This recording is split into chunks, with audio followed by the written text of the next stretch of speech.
BMCVTC Hindi इस channel के video देखने के बाद हमें क्या करना है? बहुत आसान सी बात है बच्चों।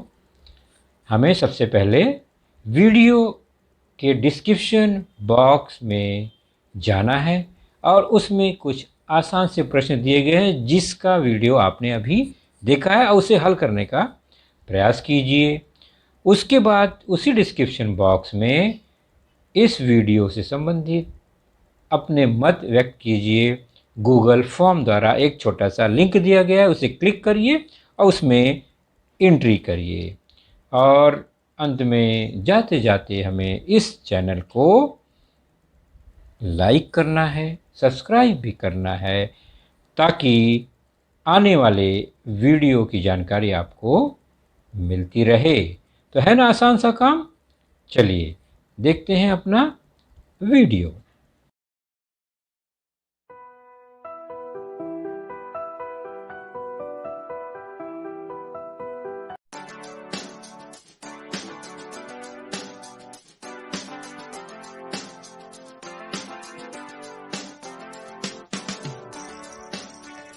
तो बच्चों, स्क्रीन पर आपको विषय और घटक मिलेंगे जैसा कि मैंने पहले ही कहा।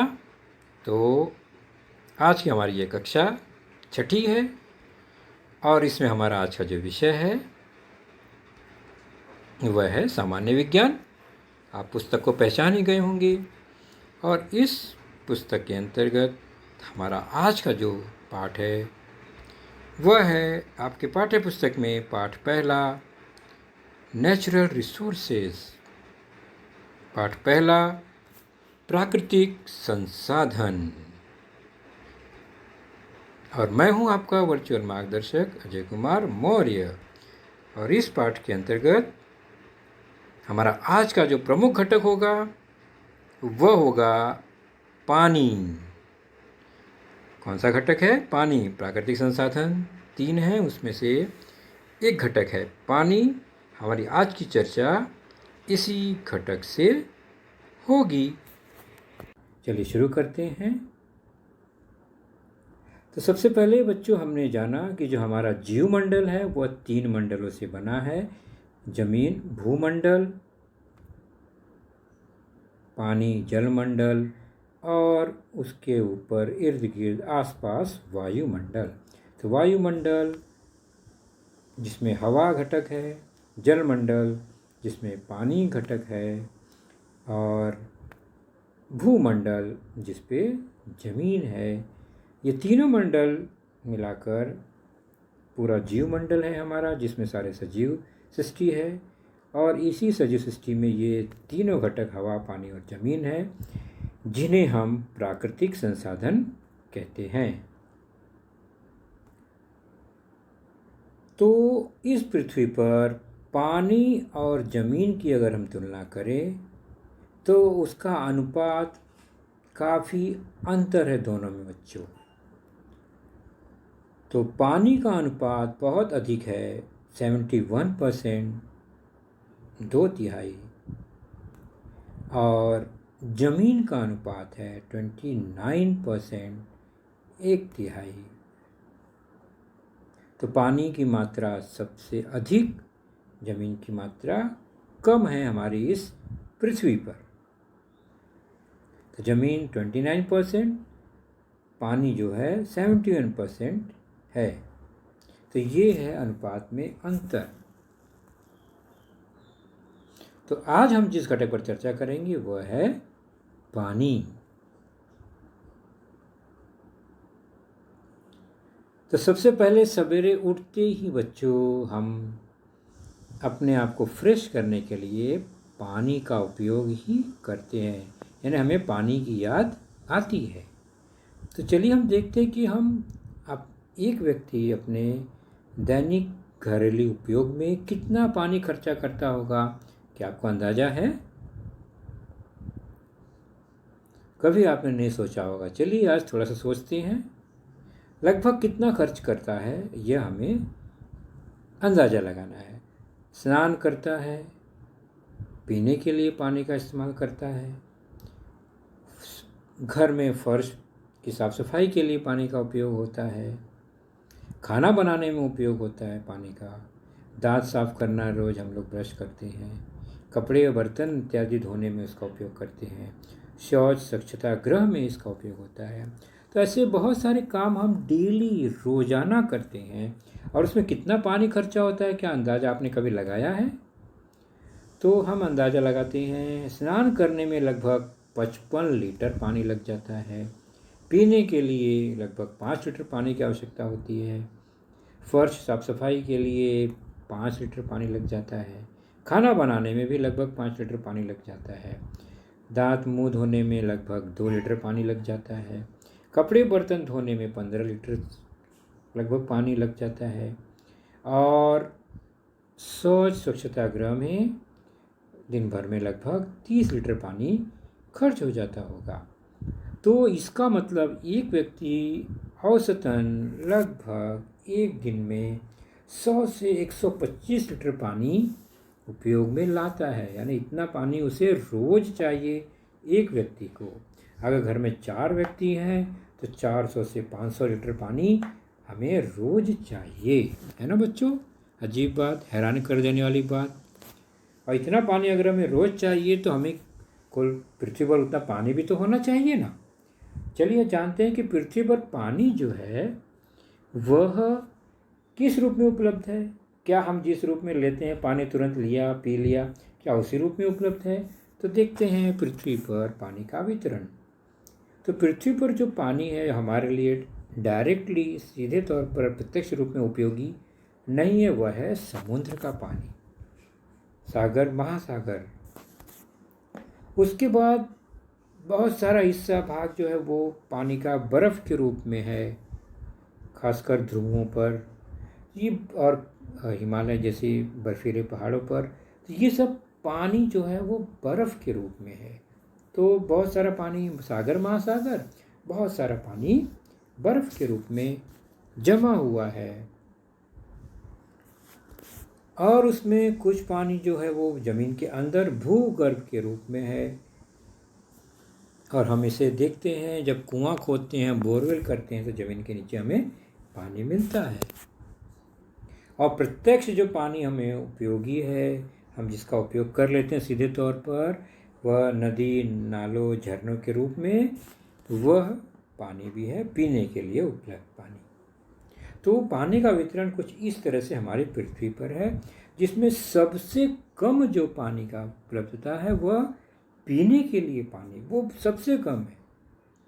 और सबसे ज़्यादा पानी सागर, महासागर का खारा जल है। तो खारा जल है, हम ज़्यादा पी नहीं सकते, और पीने के लिए जो पानी है वो बहुत कम है मनुष्य के हिसाब से। तो इसलिए हमें पीने के पानी का उपयोग बहुत ही कंजूसी से करना चाहिए। चलिए इसी को हम एक आलेख चित्र द्वारा समझने का प्रयास करते हैं कि ये हमारी पृथ्वी है, पूरा उस पर एक पानी है। मान लीजिए अगर 100%, 100% पानी का हिसाब लगाएं तो इसमें से जो 97% है वह भाग तो समुद्र, सागर, महासागर का पानी है, खारा पानी है। तो प्रत्यक्ष रूप से इसका उपयोग हम नहीं कर सकते।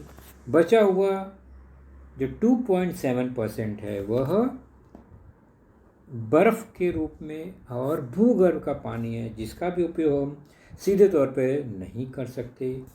अब बचा कितना फिर? केवल 0.3%, 0.3% जो हरे रंग में दिख रहा है, इतना सा ही भाग जो है वो प्रत्यक्ष पीने के लिए उपलब्ध जल है। यानी कितना कम है, पूरे पानी में से बहुत थोड़ी सी मात्रा है जो सीधे तौर पर पीने के उपयोगी है, पीने के लिए उपयोगी है।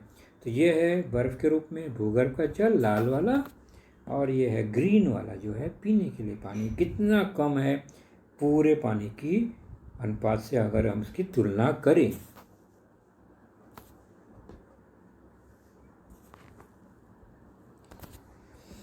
तो ये जो पानी है पीने का बहुत ही कम है, लेकिन इसकी आवश्यकता सबसे अधिक है सजीवों को। तो चलिए जानते हैं इस पानी के बारे में, कुछ गुणधर्मों को और कुछ इसकी खासियत को। तो आप कितना जानते हैं इसके बारे में, चलिए जानें। सबसे पहले कि सामान्य तौर पर पानी जो है 3 अवस्थाओं में पाया जाता है, मतलब वह 3 रूप में मिलता है। एक तो बर्फ़ के रूप में, एक तरल द्रव के रूप में, और तीसरा है भाप के रूप में। ये 3 रूप में यह पानी हमें मिलता है।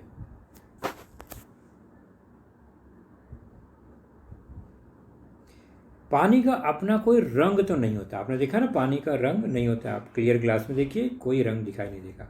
गंध, उसमें से कोई स्मेल नहीं आती पानी में, और कोई स्वाद भी नहीं होता।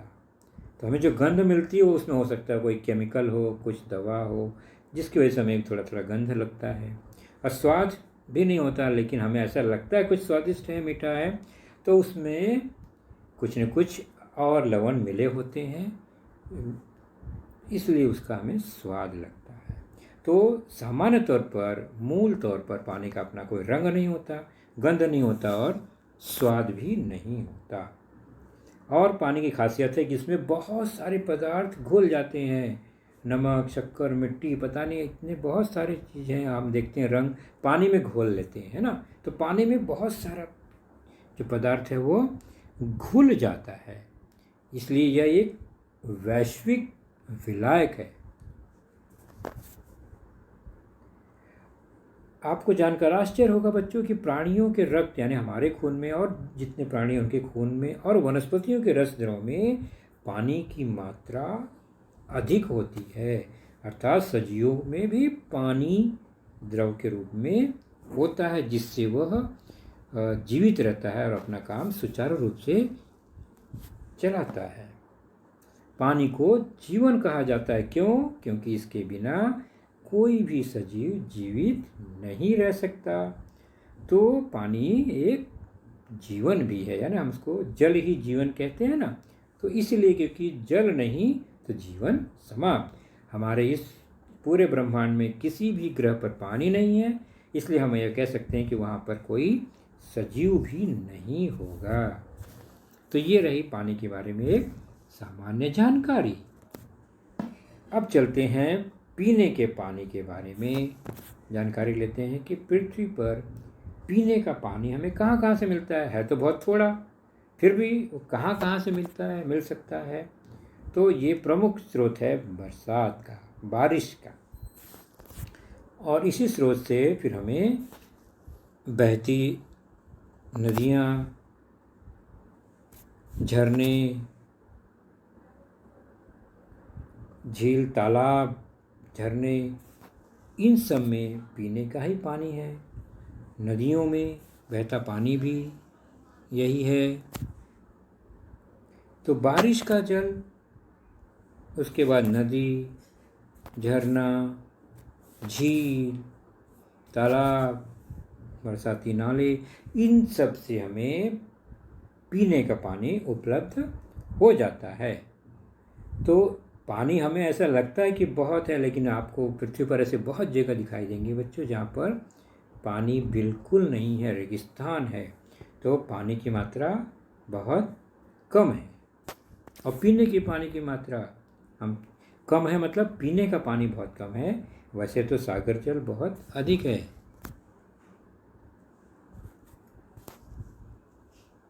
तो चलिए, अभी तक हमने जो कुछ जाना बच्चों, उस पर आधारित कुछ स्वाध्याय है, आप उसको जरूर हल कर पाएंगे। और वह है बहुत आसान, सही या गलत कथन पहचानना है।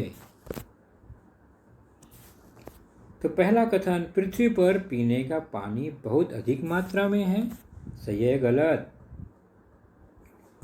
दूसरा, सागर का पानी खारा होता है, ये कथन सही है या गलत?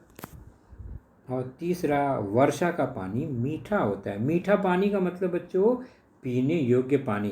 तो जो पानी पीने योग्य होता है उसको हम मीठा जल कहते हैं, और समुद्र का पानी पीने योग्य नहीं है, वह खारा जल है।